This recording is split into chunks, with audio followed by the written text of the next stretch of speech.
Consistency एक ऐसे अमृत का नाम जिस अमृत को पीने के बाद आप इमॉर्टलनेस हासिल करो या ना करो, लेकिन मॉर्टल रहते रहते आप जिस भी चीज पे हाथ रख दोगे वो चीज आपकी जरूर हो जाएगी। Hello everybody, this is Deepanshu Patel, founder of CLAT matters, and आज के इस वीडियो में आपको बताने वाला हूं कि आप कैसे अपने क्लैट प्रिपरेशन में कंसिस्टेंट रह सकते हो। ठीक है, और डेफिनेटली अगर आप कंसिस्टेंट रह रहे हो, this is one of the biggest quality जो कि एक बच्चे को जरूरत रहती है क्लैट निकालने के लिए। ठीक है, चाहे वो यूपीएससी हो, क्लैट हो, कोई भी कॉम्पिटेटिव एग्जाम हो, if a person is not consistent, her teacher यही बोलेगा कि उसका सिलेक्शन नहीं होने वाला। ठीक है, तो अगर आप कंसिस्टेंट हो तो आपका सिलेक्शन के चांसेस मतलब लिटरली 100x बढ़ जाते हैं। ठीक है, तो आप कैसे कंसिस्टेंट रहना है उसमें बताता हूं। पहली बात तो एक चीज आपको बहुत अच्छे से पता होनी चाहिए कि it won't be an issue. ठीक है, it won't be an issue and it won't be easy also. ठीक है, आप it won't be an issue मतलब अगर आप एक ट्रैक पे आ जाओगे ना, ठीक है, आप मेहनत कर रहे हो तो आपको वो बहुत ज्यादा ऐसे लाइक फोर्स नहीं लगेगा। ठीक है, आपको शायद इनिशियल एक हफ्ता लग सकता है कि भाई ये इतना मेहनत कैसे कर रहे हैं हम लोग, रोज जा रहे हैं वो, बट वो एक नेचुरल हैबिट बनते जाएगा तो वो एक इशू भी नहीं रहेगा। ठीक है, और वो फिर आपको धीरे धीरे इजी लगने लग जाएगा। लेकिन for initial days it won't be easy, but if the question is क्या भैया वर्थ इट रहेगा, डेफिनेटली वर्थ इट रहेगा। ठीक है, आपका पूरा नेक्स्ट 5 ईयर्स अगर आप बहुत अच्छा कोई एनएलयू निकाल रहे हो तो सॉर्टेड जाएगा। ठीक है, ऑब्वियसली थोड़ा हेक्टिक रहेगा वहां भी, बट बढ़िया ही जाएगा। ठीक है, और उसके बाद कॉलेज के बाद का तो 5 साल और बढ़िया जाएगा क्योंकि आपके प्लेसमेंट्स वगैरह लग जाएंगे इजली, तो इट इज गुड थिंग। ठीक है, तो इसलिए it won't be easy but it is worth it for sure. ठीक है, अब कंसिस्टेंसी का तरीका बताने से पहले मैं आपको एक चीज बताता हूँ कि कैसे मैं कंसिस्टेंट था अपने प्रिपरेशन में, और आपको ये स्टोरी से समझ में आ जाए कितना कंसिस्टेंट था मैं। जब स्कूल जाता था मैं हफ्ते में अराउंड 3-4 दिन स्कूल ही जाता था, ज्यादा दिन मैं स्कूल नहीं आता था। ठीक है, मैं डांट खा लेता था टीचर से। अब स्कूल जाने के बाद मतलब मैं स्कूल से आता था 2 बजे करीब, 2-2:30 बजे। I use to go to library at 4 PM and I use to come back at 10:30 PM। रात को 10:30 बजे मैं घर आता था डेली, जिस दिन मैं स्कूल जा रहा हूँ। जिस दिन मैं स्कूल नहीं जा रहा उस दिन I use to go to library at 10 AM and I use to come back at 10:30 PM। कितना टाइम होता है ये? 12 घंटे, 6 घंटा approx. This is consistency. I don't मतलब like literally I can count few days जिस दिन मैं लाइब्रेरी नहीं गया, और वो जनरली कोई फेस्टिवल होता था क्योंकि लाइब्रेरी बंद रहता था। दिवाली में लाइब्रेरी बंद रहता है, ठीक है, तो इसलिए नहीं जाता था मैं। ऐसा नहीं है कि वो रक्षाबंधन है तो मेरा मन नहीं है या फिर मेरे को मनाना है इसलिए मैं नहीं जा रहा, वो लाइब्रेरी ही बंद है इसलिए नहीं जा रहा था। ठीक है, तो ये है, and I can genuinely count days in my hand कि मैं किस दिन लाइब्रेरी नहीं गया। ठीक है, तो ये है कंसिस्टेंसी, और अगर आदमी इतना मेहनत कर तब तो उसको रिजल्ट मिल रहा है ना। ठीक है, आई एम नॉट समवन जिसको तुक्के से निकल जाए क्लैट, या जिसका लाइक एकदम बेयर मिनिमम से निकला है, ठीक ठाक नंबर लाके निकाला है अपन ने।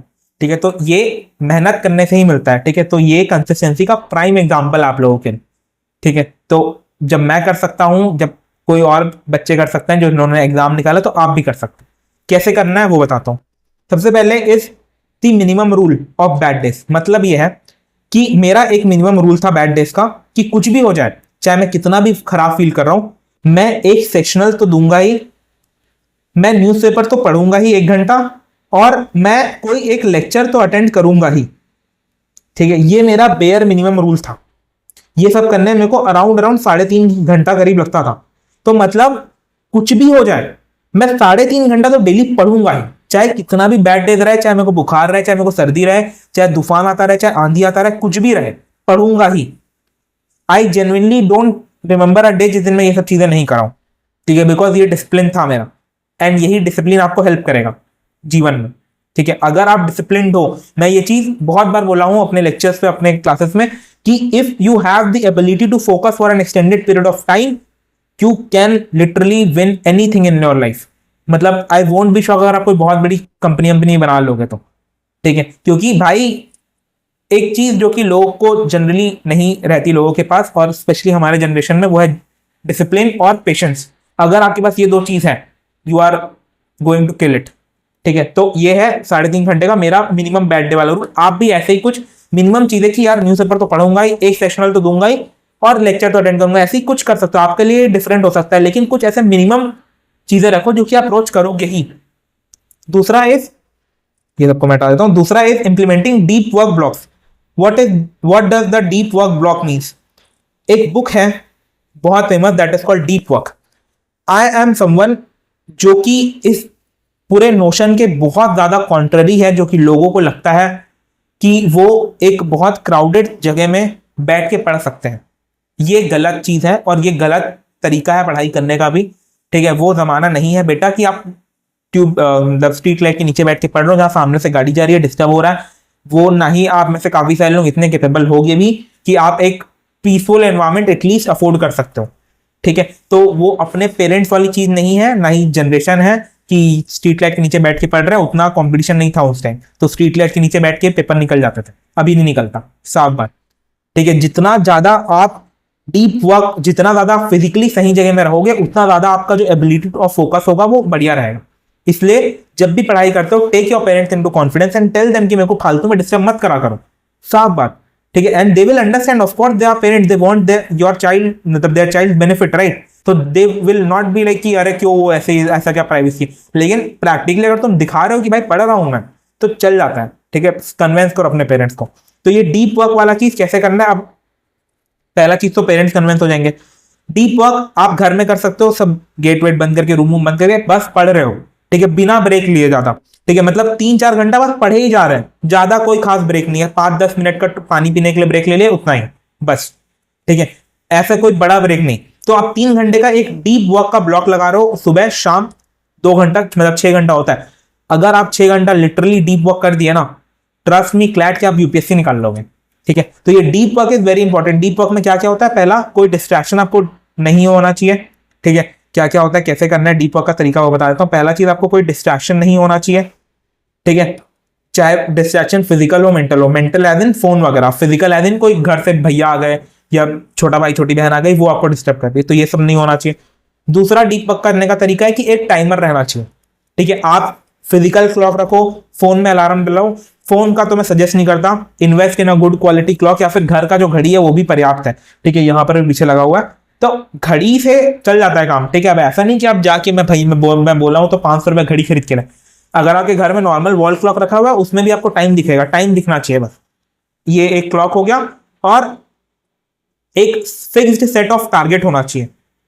What does fixed set of target means, मतलब डीप वर्क में कि अभी मैं 3 घंटे का डीप वर्क लगाया हूं, 3 घंटे में मेरे को 3 चीजें करनी।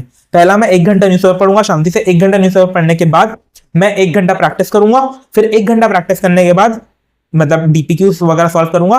फिर 1 घंटा प्रैक्टिस करने के बाद मैं फिर से एक बार सेक्शनल्स लगाऊंगा पूरा 1 घंटा, 2 सेक्शन। तो जब ये आपका टारगेट क्लियर है कि मेरे को ये करना है इस 3 घंटे के अंदर, तब फिर आप कोई भी ब्रेक मत लो, बिना उस पूरे काम को कंप्लीट करे हुए। और वो जब तक वो काम कंप्लीट, तब तक वो बैठे रहो। और जैसे ही वो काम कंप्लीट हो जाता है, उसके बाद take an extended period of break, like फिर 1-2 घंटे का ब्रेक ले लो, कोई दिक्कत नहीं। लेकिन उस डीप वर्क के बीच में कोई भी ब्रेक नहीं होना चाहिए, अपार्ट फ्रॉम 5 मिनट का पानी पीने का ब्रेक। ठीक है, यस। अब नेक्स्ट, ये तो हो गया। अब the next thing is task table और टाइम टेबल। लोगों को, बहुत ज्यादा बच्चों को लगता है ऐसा कि ये जो 4 बजे से 6 बजे तक वाला मैं ये करूंगा, लाइक मैं सेक्शनल दूंगा इंग्लिश का, फिर 6 बजे से लेकर 8 बजे तक मैं लेक्चर अटेंड करूंगा, ये वाला टाइम टेबल वर्क करता है।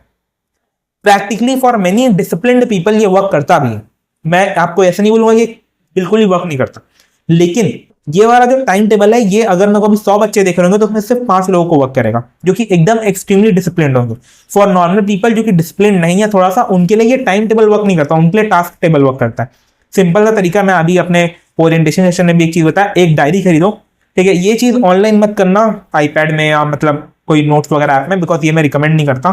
फिजिकल एक कुछ रहना चाहिए जिससे कि आपको एक अकाउंटेबिलिटी रहे।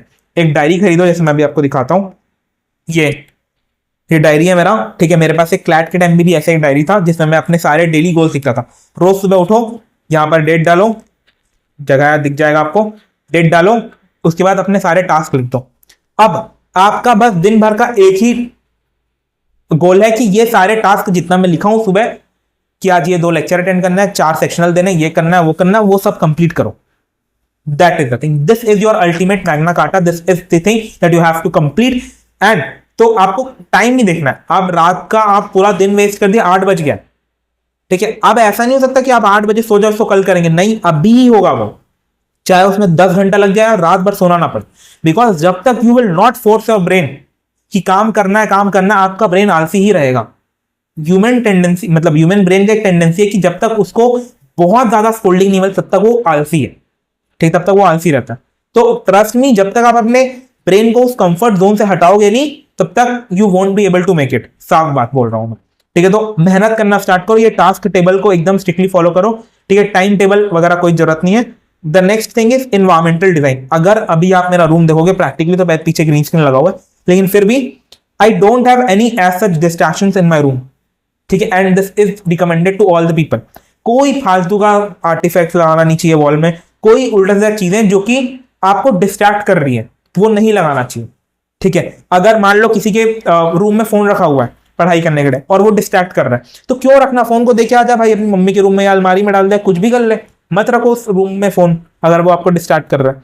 आई हैव सीन पीपल जो कि लाइक कुछ एक खिलौना टाइप का ले आते हैं अपने रूम में, ठीक है, बहुत सारे लोगों के रूम में टॉयज रहता है, वो उसमें ही खेल लगे पड़े हैं, उसको ही देखे जा रहे हैं, ठीक है। तो अगर ऐसे कुछ इंटरेस्टिंग एलिमेंट्स रहेंगे आपके रूम में, आपकी जिंदगी में भी, तो आप इन्वायरमेंट वो है ही नहीं कि आप पढ़ाई कर लो, ठीक है, सिंपल सा बात है। और अगर आपको इन्वायरमेंट चाहिए कि आप पढ़ाई कर लो और अगर आपके घर में नहीं है ऐसा environment, go and join a library, simple सा बात, ठीक है।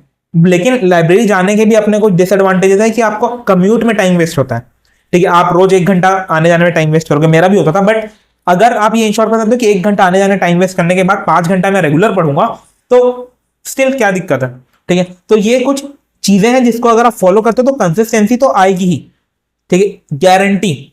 सो यार दैट वाज इट, है ना, मैं आपको समझा दिया कंसिस्टेंट कैसे रहना। अब मैं आपको रैंक मैटर्स बैच के बारे में बताना चाहूंगा। आपकी कंसिस्टेंसी में चांद लगाने के लिए वी हैव आवर बैच, ठीक है, ये पूरा स्पेसिफिकली डिजाइंड है स्टूडेंट्स के शेड्यूल के हिसाब से, एंड इसमें आपको 600 घंटे प्लस की लाइव लेक्चर्स मिलेंगे। सारे सब्जेक्ट्स मैं खुद पढ़ाऊंगा अपार्ट फ्रॉम एआर, ठीक है, एआर के भी आपको मैं बेस्ट लेक्चर्स का लिस्ट दे दूंगा कि आप कहां से पढ़ सकते हो। Current legal knowledge, static GK, वो कैप के स्पेशल लेक्चर्स, पूरा वर्ड पावर मेड ही पढ़ाऊंगा मैं।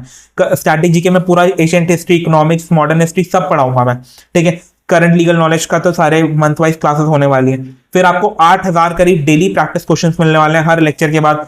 हर 15 दिन में एक स्ट्रैटेजी सेशन होता है, मतलब हर फोर्टनाइट एक स्ट्रैटेजी सेशन होता है, वहां पर पूरे नेक्स्ट 15 दिन का मैं प्लान बताता हूँ बच्चे लोगों को कैसे करना है, ठीक है। And then we have our resolve X, ये हर संडे को एक डाउट सेशन होता है जहां पर आप मेरे से फेस टू फेस डाउट पूछ सकते हो, ठीक है। Then 50 sectionals, 50 plus sectionals, in fact 70 sectional something आपको मिलने वाले हैं, 10 plus sectionals of each subject, and 12 CLAT replica mocks. What are CLAT replica मॉक्स?